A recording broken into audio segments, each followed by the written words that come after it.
রাতের আঁধার কাটিয়ে দিনের আলোতে মানুষ ভোট দেবে এবং ২৬ সালের জানুয়ারিতে নির্বাচন অনুষ্ঠিত হবে বলে মন্তব্য করেছেন ধর্ম উপদেষ্টা ডক্টর আ.ফ.ম খালিদ হোসেন।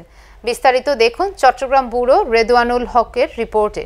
গেল শনিবার সকালে সাতকানিয়া মাদ্রাসা যুব উন্নয়ন পরিষদের উদ্যোগে আবু হুরাইরা মাদ্রাসা মাঠে গরিব অসহায় ১,০০০ পরিবারের মাঝে কম্বল বিতরণের সময় প্রধান অতিথির বক্তব্যে তিনি এসব কথা বলেন। তিনি আরও বলেন, নানামুখী আন্দোলন, সংগ্রাম ও নাশকতার মাধ্যমে সরকারের পথযাত্রাকে বাধাগ্রস্ত করা হচ্ছে।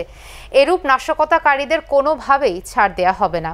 হুঁশিয়ারি উচ্চারণ করে ধর্ম উপদেষ্টা বলেন, অন্তর্বর্তী সরকার দায়িত্ব নেওয়ার প্রায় ৫ মাস অতিক্রান্ত হতে যাচ্ছে। এই সময়ে প্রতি মাসেই কোনো না কোনো নাশকতামূলক কর্মকাণ্ড চালানো হয়েছে। এ সময় সচিবালয়ে ঘেরাও করা হয়েছে।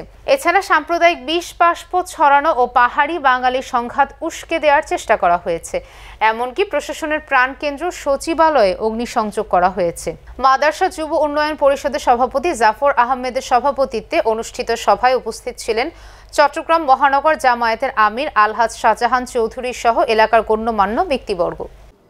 এবং আমরা কিছুটা সংস্কারে আমরা হাত দিয়েছি, এগুলো কাজ খুব দ্রুত এগিয়ে যাচ্ছে।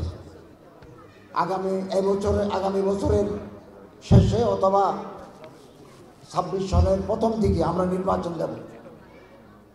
এই প্রথম ১৬-১৭ বছর পরে জনগণ তার পছন্দের প্রার্থীকে ভোট দিতে পারবেন দিনের আলোতে, রাতে কোনো ভোট হবে না ইনশাআল্লাহ।